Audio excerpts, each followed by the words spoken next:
welcome to another episode of Real Talk with your host, Alyssa. I'm back. I know you guys probably missed me. I took a quick breather over the weekend. I was out, actually. Shelly said it was vacation, but I wouldn't really, classify that as a vacation. I was literally out in the Algonquin backcountry, hiking, camping, really, really roughing it. So I'm back in the studio this week with Real Talk. And I'm here with my special guest, Nirmala Ramprasad, who is the president and founder of the Green Dupatta Charitable organization, which is a nonprofit organization dedicated to community development on an international scale. So thank you so much for joining me today, Nirmala. Pleasure. Do you want to tell us a little bit about yourself and, what you're currently doing right now? Sure. I am 24 years old, and I'm almost completed my Master's of Arts at the University of Toronto. So awesome. 24 and already doing your Master's. Shout out you. Thank you. So it's a lot doing the charity, working, school, but I try to really keep everything interconnected so I can use my schooling to build off my work and to build off the charity as well. Mm-hmm. So right now I'm actually studying the suicide epidemic in Guyana. Okay. And unfortunately, a lot of people don't know that Guyana has the highest suicide rate in the world. I didn't know that. As of the 2014 WHO report. Mm-hmm. So a lot of our current project is working on a community center in Guyana, and a lot of my research and work is kind of interconnected with the charity as well. Okay. So tell us a little bit about you and how you started this organization. Why did you start it?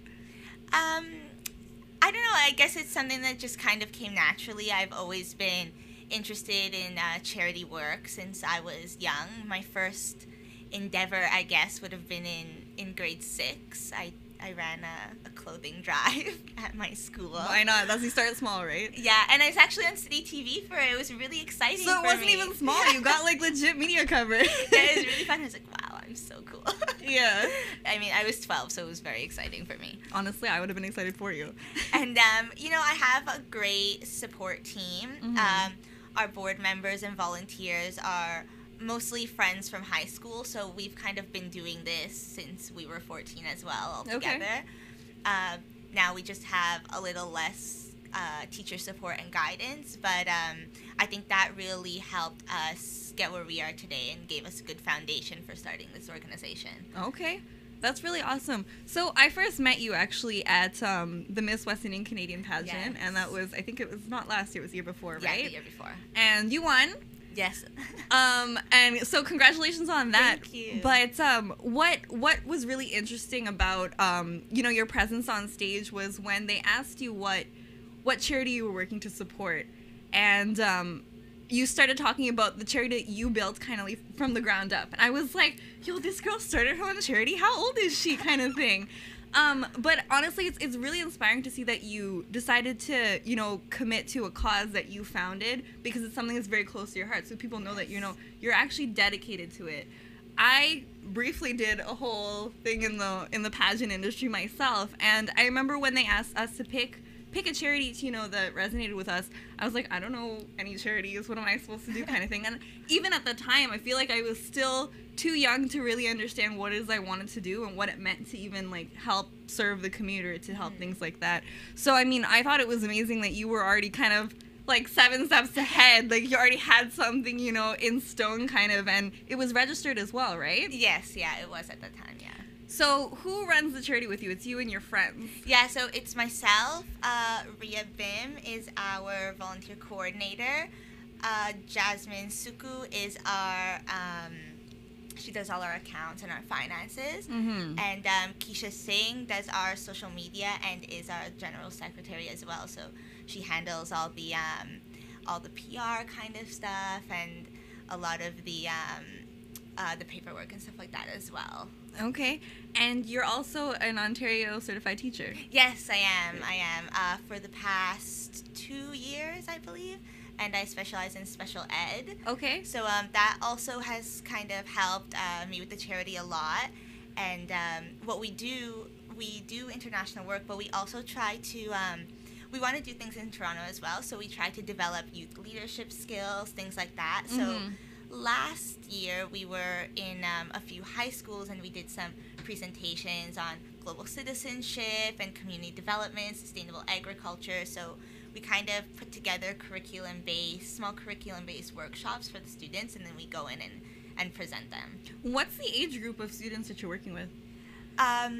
We usually gear towards high school students, although I am an elementary school teacher. Mm-hmm. We gear towards high school students just because the curriculum kind of is more geared towards global citizenship, community development, things like that. Mm-hmm. And I find that with the high school is kind of the time where more students are kind of looking to make an impact in their community and trying to find like what they want to do and where they want to be. Mm-hmm. So my question also is, what is sustainable agriculture? So so we focus on sustainable agriculture and development, and the sustainability aspect is really important to me. So in terms of sustainable agriculture, it's kind of like community gardens. We have a lot of community gardens here in Toronto, and it's really great. So what happens is we actually, on our last trip in February, we actually finished our garden at the Lenora Community Center, which looks amazing. Mm-hmm. And what happens is we have people come in, volunteers came in, and they kind of help to work on the garden. Mm-hmm. And these community members tend to the garden, and then whatever is reaped, they can take some for themselves. They give some out to the community. There's actually a small kitchen there, so they use some of the vegetables to cook and make kitchery and other things and give it out to the community. So the sustainability aspect is that it's continuously it kind of reaps its own benefits, kind of thing. And do you probably educate them on how to keep maintaining the garden? Yeah. Okay. Yeah. And basically, with the garden and the sustainable development we do, the idea is that you only have to put in an initial fund, and then it kind of can upkeep itself. Yeah. So we don't want to create spaces or gardens where we have to continuously put money into it, just because it's not really, we don't really want to give handouts to community members. We want to help them give them resources and co-create these sustainable projects, so that we can, after we're done, we can kind of step back and it can naturally take on its course. So you basically go down to, is it Guyana that you go to? Yeah, right now we hope to do projects internationally. We have a few on the line, another one in Guyana, one in India, but our current one right now is in Guyana. Okay, so you go down to Guyana basically, and you lay the groundwork for these people. Yes. To then, reproduce things on their own, and also grow what it is that they currently have. Yes. Okay. That's really, really cool. I've never heard of something like this, to be honest. I mean, I feel like a lot of us, even here right now, are like, okay, well, I want to give back to the community and give back to the community. And it's great to give back to the community here locally, but to give back to the community, even where your roots are from. So I know your dad is, I think, from Guyana, right? So you grew up did you grow up a lot in the culture? Did you grow up in Guyana? Yeah, no, I didn't grow up in Guyana, but actually my mom is from Belgium, so most of that side of the family is abroad. So really, all the family I have in Canada is Guyanese, and that's kind of just what I grew up immersed in. Mm-hmm. Okay. And so what kinds of things did you learn, about Guyana growing up? I don't know. I guess what I really learned growing up is that like the Guyanese culture was different, because that was kind of all that my life was. And then I went to school, and I was like, oh, people don't call chickpeas chana. This is weird. And they're like, what's that? And I'm like, what do you mean? Yeah, this is what I call it. Yeah, this is its name. I don't know what you're talking about. So yeah. It's kind of the opposite effect for me. Mm-hmm. So that's really cool that that you decided. Does your family now go back to Guyana periodically to found these things, or even to find out what kind of projects that you could work on? Like, how did you? My question is, like, what was the initial project that kind of sparked the organization? So the initial project was this. Cause our organization is only coming up on its 4th year, so we're still quite fresh. Mm-hmm. So the initial project was this center, and it actually came about when I went to Guyana with a friend. It was the first time that I went. Okay, so you didn't even go with family, you went with a friend. No, yeah, my parents hadn't gone back in about 25 years. Okay. So I'm like, I'm going on vacation with my friend, forget this. Yeah. So we went, and I stayed with her family, and it was all the way in Mahik on the other side of the country. Okay. And I decided that I was going to take a day or two and go visit my aunts, some family friends, and see them. Mm-hmm. So I went down to Lenora, and I met some people. It was really a great experience for me, and I was walking past this building, and it was so large and so beautiful, but so broken down. And I kind of inquired about it, and one of my aunts had told me that actually my grandfather had helped to build this building.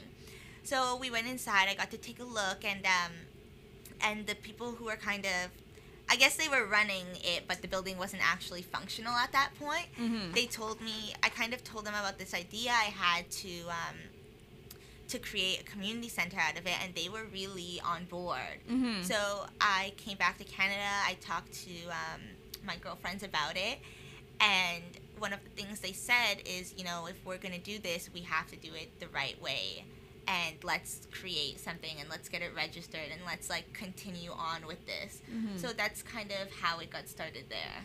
And then I dragged my parents, and I'm like, come on, let's go, it's time. Of course, it's like, listen, I think this is a good cause. We need to be a part of it. So what did I want to hear more about what your parents said when you kind of came home with this project idea. But before that, we're gonna take a quick break, and we'll be right back with more Real Talk.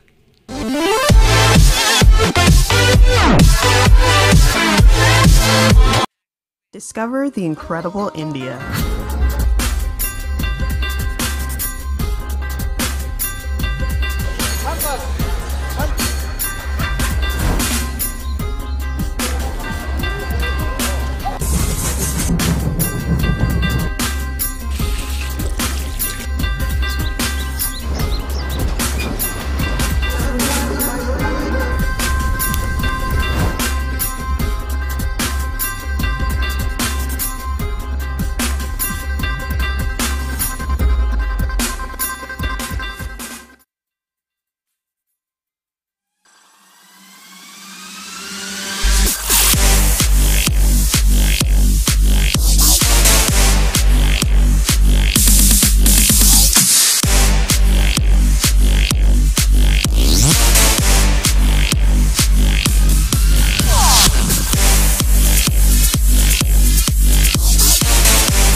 Welcome back. You're watching Real Talk, and I'm your host, Alyssa Mahadeo.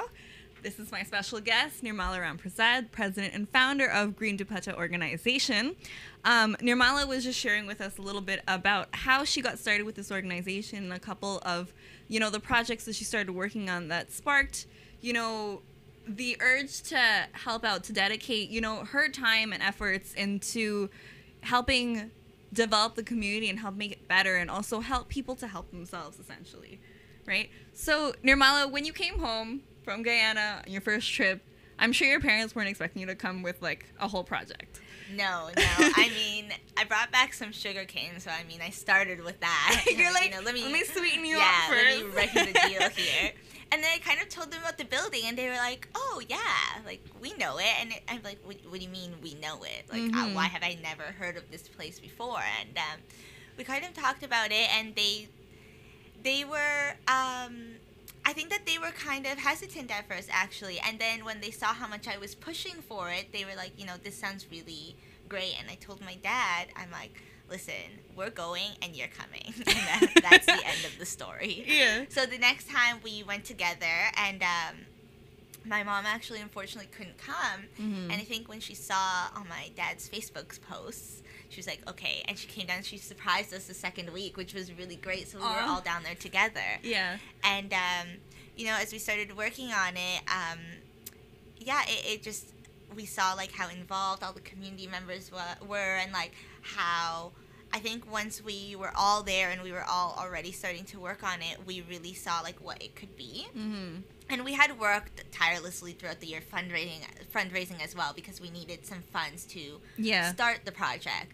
And then actually this last February trip, I was unable to go because I was in school, so it was just my two parents.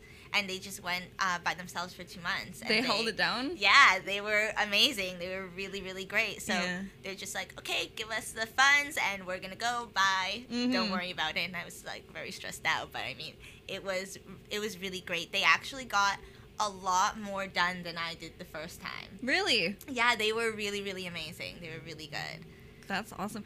And so when you go down there, and you guys, so did you have to basically renovate that entire building? Yeah, so basically, the building was structurally sound. There were some cracks in the foundation at one part, so we just fixed that up. Mm-hmm. But the rest, structure-wise, the building is great.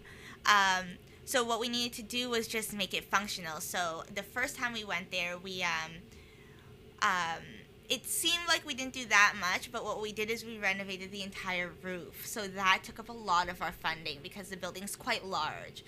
So the roof was leaking, people weren't able to use the building. So we fixed that. We fixed a staircase. And what we actually did is we redid the entire bottom floor of the building. Wow. So we painted it, we repaved it, and we repainted all the chairs and desks, and someone actually opened an affordable daycare program down there. Wow. Yeah, so that's running right now. We're really happy about it. Yeah. And then the second time my parents went in February, they repaved the entire concrete. They created there's kind of a small stream running in front of it. So they created a pathway to it. They redid all the fencing around. The fencing was falling down. They redid the staircases. They reattached the plumbing. So they also did a lot of work. Mm-hmm. That's insane. I'm trying to wrap my head around how long does the project take from beginning to end? It has been about 3 years. Mm-hmm. 3 years and 2 trips. We could have probably finished it sooner. We still will most likely need one more trip to finish off. Still some electrical wiring. New toilets would be an asset. Some of the windows are broken. We want to put in new windows, stuff like that. And we probably could have done it sooner, but because we are small, the funding takes a little longer for us to get. Mm-hmm. So yeah, it's been about 3 years, 2 trips, and hopefully after our fundraiser on November 11th, our dinner and dance, we'll be able to go and complete it, and it'll be finished and move on to our next project. That's insane.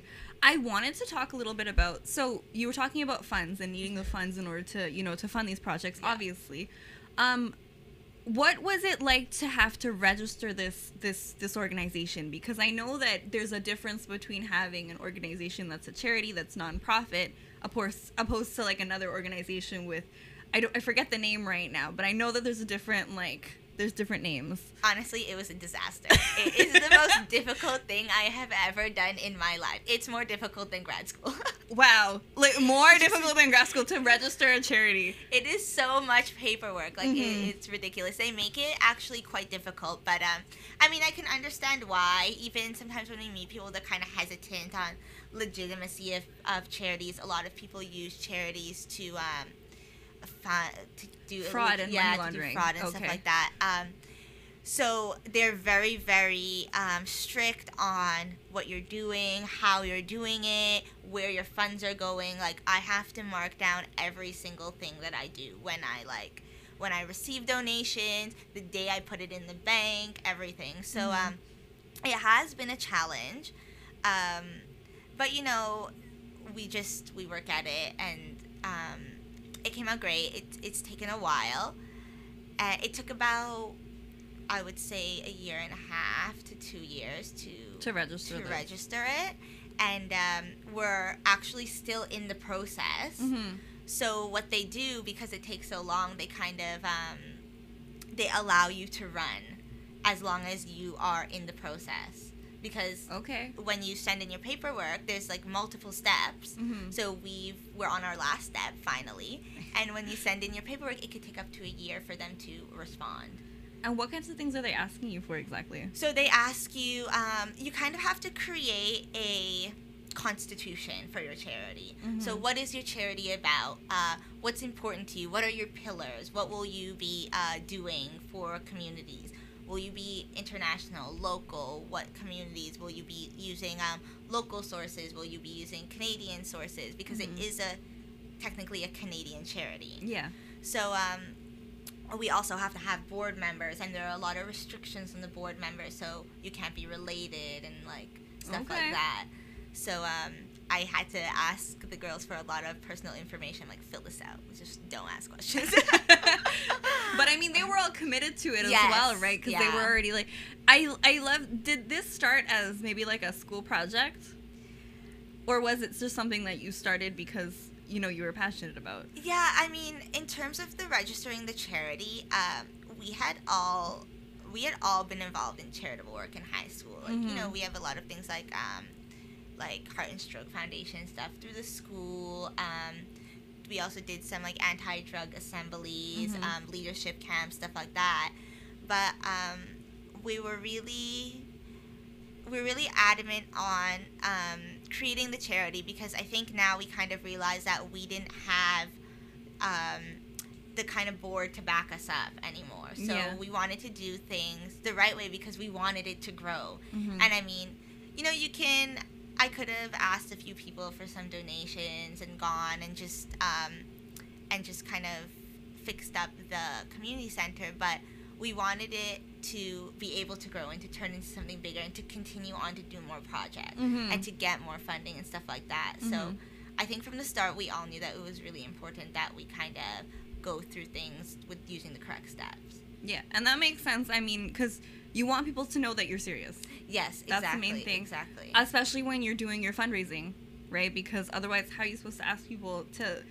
Yeah, and you know, we are asking people, and that's what I always say, we're asking people for their hard-earned money. Like, they worked for it, and we're not really providing them a service where they're getting a product or they're really just giving their money freely to help other people out, and like that really says a lot about people, and it's a big deal to do. And most of our donors and the way we get our donations are not giant lump sums of one-time donations. It's people donating every year, all of the time, and I think like that really shows like the community we have here in Toronto and how willing they are to give, kind of thing.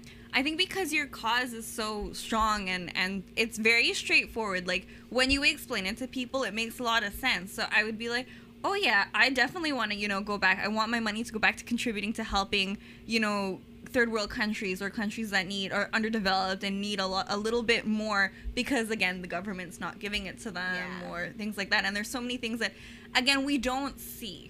You know what I mean? And it's just like, it's simply like how you would go to Guyana and see a building that was not in use, but it had so much potential. Yeah. Right? So I wanted to talk a little bit about what you're studying right now for your master's. Sure. Sociocultural anthropology. Yes. What is that? I mean, first of all, it's definitely a mouthful. Right? I'm like, let me read this quick.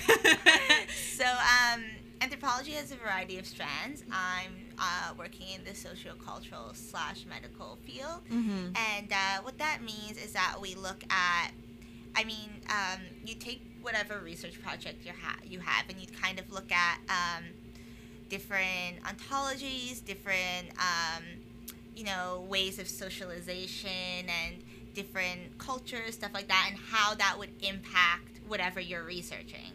So right now I'm researching, as I said, the suicide epidemic in Guyana, but my research is quite controversial as I'm kind of putting out that I talk about the current trends in suicide prevention in Guyana, and I'm kind of putting out there that suicide prevention in Guyana it's focused on mental health, and what I'm saying is that the mental health approach is not the way we should go in Guyana. Okay. So it is quite controversial, and the reason I say that is what I talk about in my research is that, Guyana has a different culture and people there have a different worldview, and things just work differently than they do in the West. So we cannot take Western approaches to suicide and just plop them in the Caribbean and say this will work because it works here. Mm-hmm. And the research has shown that it's not necessarily working. Mm-hmm. So what I do talk about is that suicide could be prevented if more resources were put into creating better government policies, ensuring that emergency services like police, ambulance, firefighters are readily available, uncorrupt, stuff like that, ensuring that people's livelihoods can grow, businesses, they don't have to fear being like robbed, or just that the government should provide more services for these people so that they can grow, and that would in turn mitigate suicide in Guyana. Mm-hmm. I'm really interested in hearing a lot more about the methods that you've compared from the West to the Caribbean. So when we come back, we're gonna touch on that, and remember to keep tuned. You're watching Real Talk.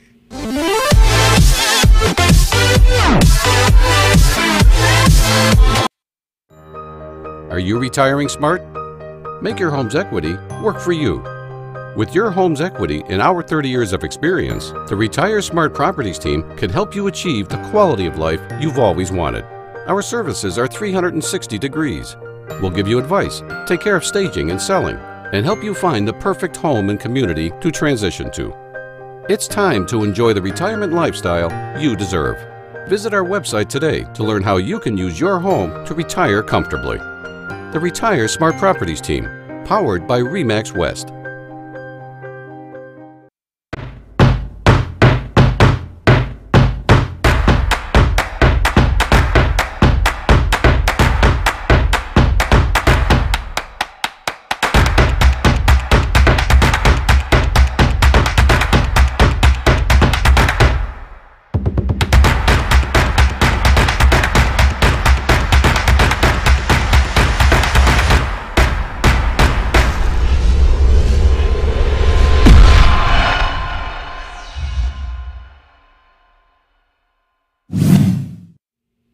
Welcome back. You're watching Real Talk, and I'm your host, Alyssa Mahadeo, with special guest Nirmala Ramprasad. So before we went to break, we were talking a little bit about what Nirmala has been studying in her master's program, and the research that she's been doing on the suicide epidemic in Guyana. So before we went to break, we actually touched a little bit on the fact that in the West and opposed to the Caribbean, there are different methods in dealing with suicide. Again, here we have like a suicide hotline, like people can go talk to people, but in the Caribbean it's very different.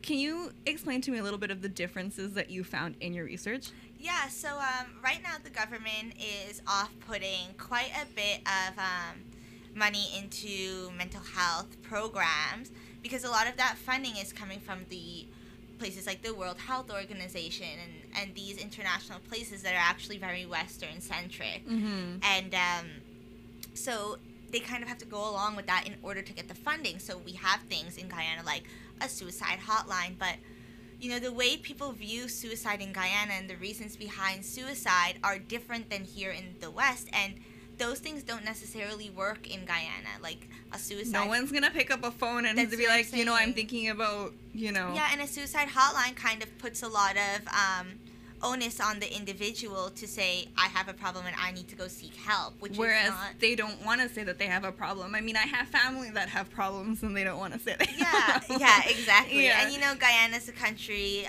a small country, close-knit community. Sometimes it's not as easy to come out with these things. Everybody knows everyone's business, kind of, right? Exactly. So it's like if you live in the same village, I know what your business is, I know what's going on in your house. I probably know you personally as well, so now there's a judgment there, right? Exactly. Mm-hmm. So we have places like, and that's why I think these community spaces like our community center are really important, because they give youth a place to go instead of having idle time. They give people things to work on, and show that they're making positive contributions to the community, show that they're part of a community.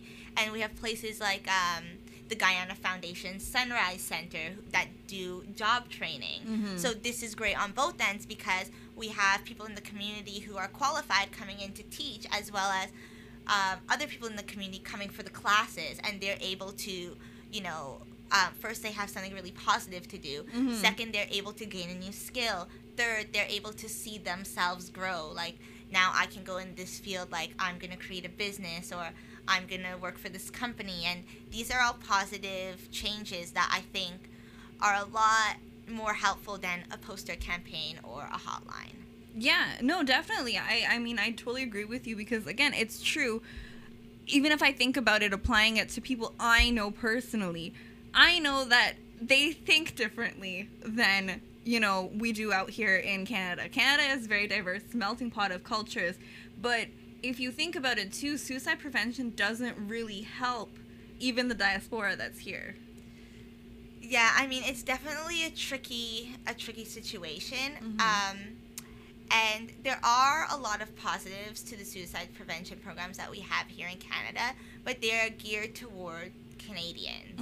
And they're geared toward the way we act and the way we behave and the way our social structure is set up, which is very, very different from that of Guyana. And the only way to make these prevention programs work in Guyana is for Guyana to be like the West. But I don't think that's necessarily something positive. It's like a dream that, you could, if all the stars aligned. Yeah, but I mean, development can happen in many different ways, and the Western way is not necessarily best, not necessarily the only way. And there are a lot of positives about Guyana Guyana and its development that we could never have here. Yeah. I mean, some people just work seasonally. Some people work whenever they want. And that doesn't mean that they can't develop that way. That's great. They live a really relaxed lifestyle. Family is important. They can continue to keep those ties, which is something that's really hard to do here in the West.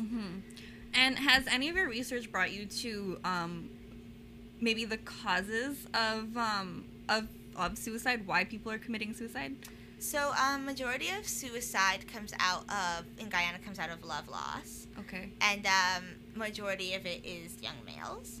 So, in my personal opinion, I guess, I would say that what I've seen through my research is that a lot of suicide is kind of not necessarily based off of long-term mental illness, but more based off of capabilities and kind of maybe not necessarily having resources in place for problems faced or for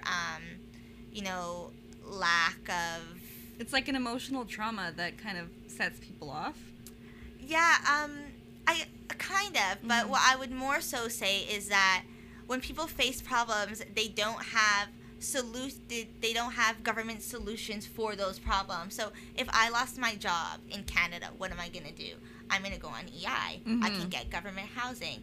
In Guyana, that's not necessarily there. I mean, there are other great things about Guyana that mean that we don't necessarily need that. I mean, Guyana, familial relationships are so much more important. It's not strange to go stay at a sibling's house. So those security blankets are in place, but what if you don't have family to stay at? What if you are shunned from your community for some reason? There's no shelter. There's no backup for you. Yeah. So I really think that's what's important, and people kind of get pushed in a corner, and all they need is kind of a hand to get out of it. And yeah. No, I definitely agree. That makes a lot of sense, and yes, you can see that. Again, once you don't have the resources, you don't really know where to turn, what to do, kind of thing. Yeah, and people, to be honest, I find that the worst thing we can do to help people is tell them what they need. I mean, the people, if you talk to anybody, if you talk to an 8-year-old about Guyana, they will tell you how to fix the entire country. I mean, people know what they need. They just need, again, the resources. And I think that's what's really important. We can't force solutions down people's throat. We need to listen to what the community wants and work that way. Okay. Yeah. So what are you guys currently working on? What's your latest project? So, like I said, we are finishing up our community center. Right now, we are getting ready for our biggest fundraiser of the year, our dinner and dance. It's on November 11th at Shingar Banquet Hall. We have a lot of great performers. We have Iconic Dance Studio performing. We have Sangeeta Bahadur. She won a pageant in Guyana this year. She'll be there as well, supporting us, as she always does. We'll have the We Canadian Queen there as well. And we'll have a Lita Vita. She does fire and light show. It's very exciting. Okay. So we're gearing towards that right now. And we have a few projects we're kind of looking at lined up. So when my parents were actually in Guyana in February, someone had brought them to this abandoned school. Okay. And it's also in Lenora. It's a huge, huge school. And they said, if you want it, they basically said, if you want it, take it. And my question is, too, if you see an abandoned building, are you allowed to just go and now start working on it? I mean, no. That I was going to say, I'm sure that's someone's land, right? Yeah, so what happens is it's attached to, another building, and that building owns the school property. Okay. And there's a whole committee. So what they say is they tell us, this is our land, this is our property, but if you want to create something out of it, please, go ahead. Mm-hmm. And what they usually do is we don't want to own the land, and we don't want to own the building. We want it to stay with the community. So what usually happens is one of our team members will be on the board of the committee that owns that land. Okay. Just to ensure that rules, regulations are being followed, and so we get an opportunity to hear what the people want, and also so we have, we don't want a majority say, but just so we have a small say because we are providing the funding. Mm-hmm. So what would happen there is we would renovate the school. It's a primary school, so to grade 6, I believe, and it's really quite big, and it's again structurally sound. There's bathrooms, there's classrooms, there's everything. It just needs renovation. There's a huge field. It's right near the market. It's great land and location.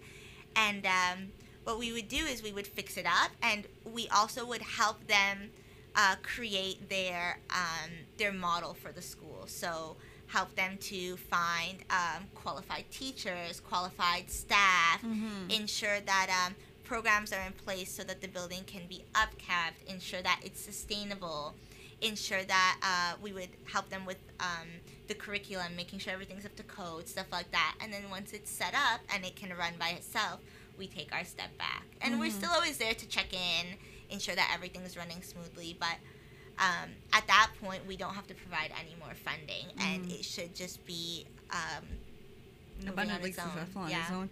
Is there a school in that area right now, currently, that kids go to? Yes, there is. What this would be is it would be actually a kind of small private school, but the admission cost would be very, very low. Mm-hmm. So that way we can kind of for the upkeep. Yeah, for the upkeep, exactly. And there's actually one a few villages down, a school similar, which we would kind of model it similarly because that has been successful in the country. Yeah. But it's just it's full, and it would be. There's an abandoned school. Yeah. Yeah. People bus from so far to go to that school. So hopefully this will take some of the stress off of them and give more children a chance to get a really good education. Yeah. Okay. So I had another question. Now I can't remember it, but maybe I'll remember it after we take a quick break. So we're going to take a quick break, and when we come back, we're going to talk a little bit more with Nirmala about the project that she's working on and how she's also helping to, how I love that her schoolwork is also tying into what she does for the community. So we'll be right back on Real Talk.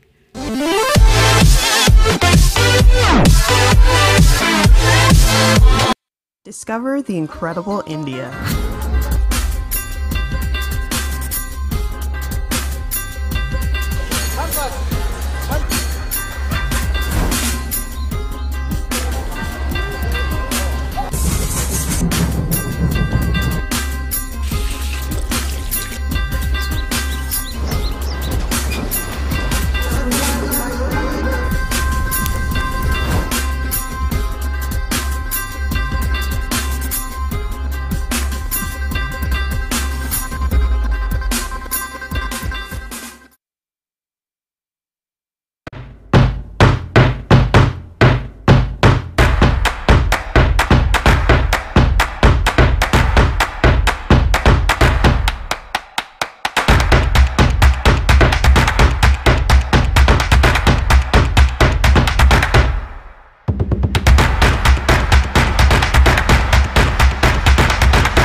Hey guys, you're watching Real Talk, and I'm your host, Alyssa Mahadeo. As usual, we are here, we're in studio, and we're having some real talk with Nirmala Ramprasad, who is the president and founder of the Green Dupatta charity organization. She's been sharing with us some of the great projects and things that she's been working on, some of the research that she's been doing also into helping collaborate on these projects with the communities in Guyana and as well as other parts of the world.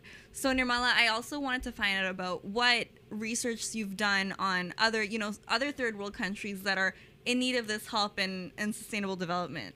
So right now as well, what we're also looking at is community development and gardens in India. Mm-hmm. So of course, we don't want to just copy and paste what we do in Guyana and do it in other parts of the world, because as I said before, places are different, people are different, and things really need to be tailored toward the community you're working with. Mm-hmm. So we're hoping we've actually found a great building. It's a school in India, and we're hoping to create a urban community garden on the roof. Okay. So what that entails would be we would get some engineering volunteers from Canada and have them kind of take a look at the building and ensure that it's structurally sound to hold the weight of the garden. And what we are hoping to do is to put a vegetable garden on the roof of the school. Mm-hmm. So what would happen is you can create kind of an irrigation system on top of the roof, and it would grow fruits, vegetables, whatever is appropriate for that terrain, and that would help with a lot of the poverty issues. So students in the school would tend to the garden. They would learn how to plant and sustain their own food.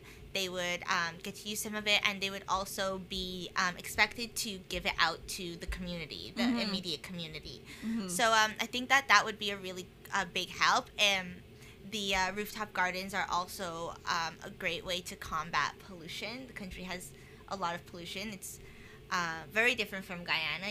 That's not necessarily something we need to worry about with the lush environment in Guyana. Yeah, I got enough trees. Yeah, honestly. But in India, it's quite, so there are some parts that are quite polluted, and this would be a really great all-natural way to combat that. Mm-hmm. So that's one of the things that we're currently looking into. We're also hoping to do a little more in Toronto as well. We want to engage youth and really help to mobilize the youth, help to show them what's going on globally, and kind of maybe get them out of their Canadian bubble, see the world a little bit. Mm-hmm. We're hoping to create, it's still in the works, but we're hoping to create kind of classroom-to-classroom projects. So where one Canadian classroom would sponsor a class in a school in India, in Guyana, in other parts of the world where we can work with. And I think it would be a good learning experience. I started this stuff when I was young. Yeah.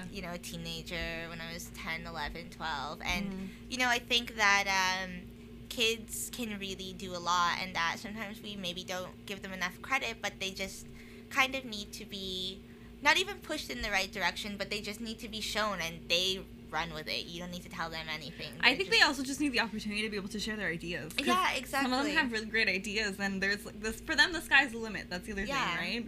So we just want to be there to kind of help with that, and to kind of help kids, reach their full potential. Mm-hmm.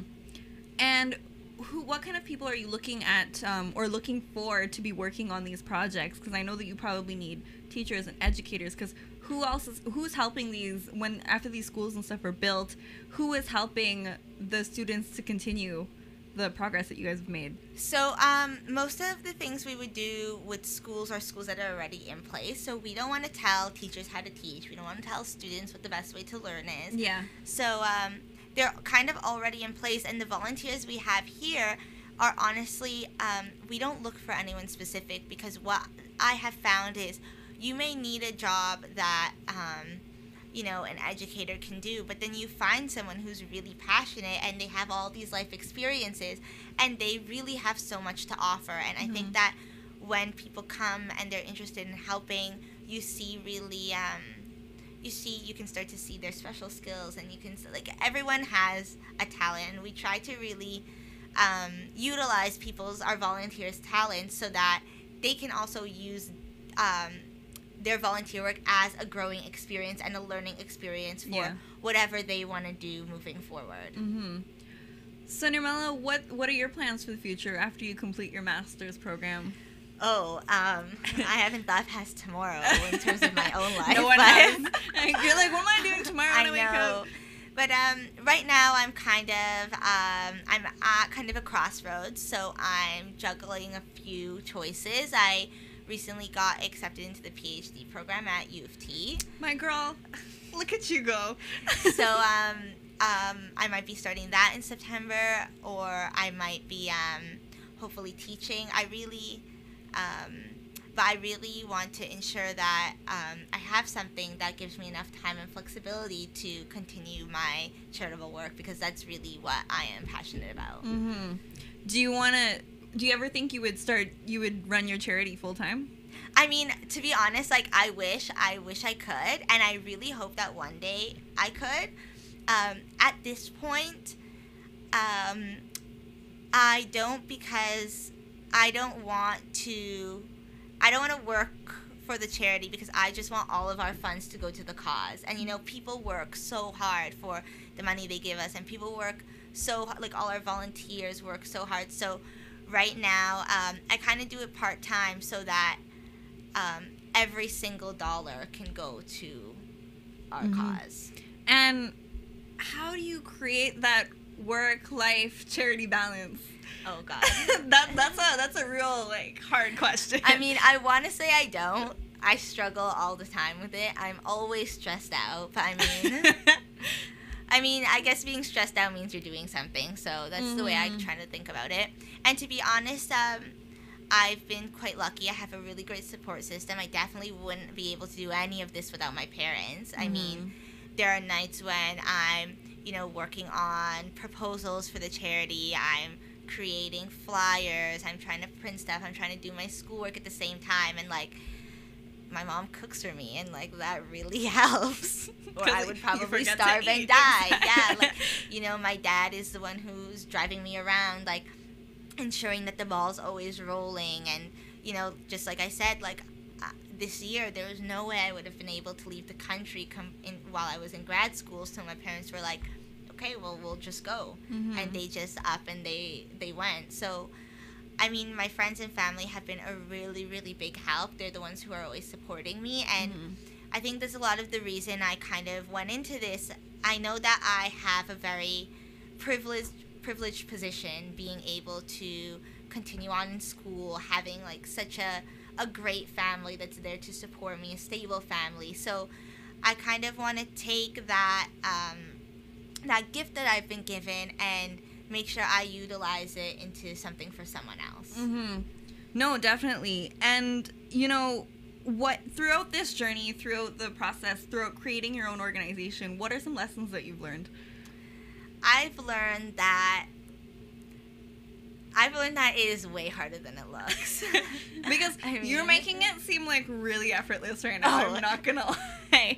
The things that you're telling me, I'm like, but this girl just picks up and goes and does what she wants to do. And I'm just like, do you know how many things has to happen before I can do that? Oh my God. It's honestly, it's hard, but I think that when you're passionate about something and when you're dedicated to it, things kind of just end up flowing naturally. And even though you kind of have to push, and sometimes it's really difficult, the pushing through is there's no choice. Like, it's an obvious choice that you just have to keep moving forward. So, yeah, it has been difficult. The balance has been difficult. But, like I said before, my friends and my family are really great. And, like, I have a board in my room with my to-do list. And I think, the main thing is that you can't get everything done, but as long as you're continuously doing stuff, you're getting something done, if that makes sense. I always have 50% of my list is never checked off. And that's people who are busy. That's how, people who have things, or they've got tasks that are committed. Their projects are just like my priority, but the list just keeps growing. And it's something it never ends. I check something off and I add 2 more things, and I'm like, oh man, I thought I had enough work. Yeah. So, if you weren't in grad school right now, what would you be doing? Like, if you weren't a teacher, if you didn't even have this charity, what would you be doing? Oh my God, I don't know. I don't even think I'd be me. Right? I have no idea. If I wasn't in grad school, I'd definitely just be working on the charity full time, just putting even more time into it, kind of thing. Mm-hmm. But yeah, I think that I'm very passionate about being an educator as well. I was working part-time last year in a center for children on the spectrum, and I really, really enjoyed that a lot. Mm-hmm. But I think that, again, these things, they kind of just all fall together, like my love of educating and everything that I've learned at that workplace and in teachers college, I get to really apply here. So although people always tell me, like, oh, you're doing all these different things, like you're in grad school, you're a teacher, you're charity work, like they don't seem connected, but really they are, and that's how I'm able to kind of continue on and do more and grow in all my fields. Do you ever get those people who are just like, downers on everything that you do, and they're like, why are you never around? Why are you always so busy? Oh my God, yes, all of the time. How do you deal with those people? But you just gotta, I try to compartmentalize things, which isn't always great, but you just kind of have to cut that out, and like, those are the people that I don't really care to have around me, and none of my friends are like that, and half the reason is because they're all involved as well. Mm-hmm. So these are the things that we do together. So it's not really that I miss time with my friends, because we all collectively come and... You guys all have the same interests, so you're all working together towards the same thing. Exactly, and we still hang out and we go out, but sometimes we go out and we talk about our next project, or, we still all hang out and have fun together. I mean, we have... I go to a variety of fundraising events throughout the year. One of my very close friends is the youth president for TCCF, so we're always together, and we're always, at each other's events and working together, talking about things. So really, I think when you are immersed in this, you don't really ever feel like you're missing out, kind of thing. Those sound like fun little brainstorm sessions. Yeah, they are. I mean, sometimes they're little complaint sessions, like, oh my God, I'm so tired. But as is everything with your friends. Nirmala, how can people reach you, and how can they find out more about the charity? Yes, so we do have a great website created by our very own Jasmine Suku and Ria Bim. Mm-hmm. It's www.greendupatta.com. That's DUPATTA. And we also have, we're also on Instagram at Green Dupatta. We're also on Facebook, facebook.com/greendupatta. All of our social media and our website have donation informations about our upcoming event. I hope to see you all there. It's going to be great. November 11th. November 11th. Yes. At Shingar Banquet Hall. The tickets are $35. And we have a lot of forums there where you can contact us. The emails come to me directly, so if anyone has any questions about the charity, we are completely transparent. Or if they'd like to get involved, you can just contact me on Facebook or through the site www.greendupatta.com. Well, folks, it's been real. So that was another edition of Real Talk. Thank you so much, Nirmala, for coming on the show. I think everyone here learned a lot today. Nirmala's links and stuff will be in the box below, so make sure that you click subscribe, and check your notifications so that you guys get notified whenever I'm live, because I'm sure you want to watch Real Talk. All right, so we'll see you again next week. Bye.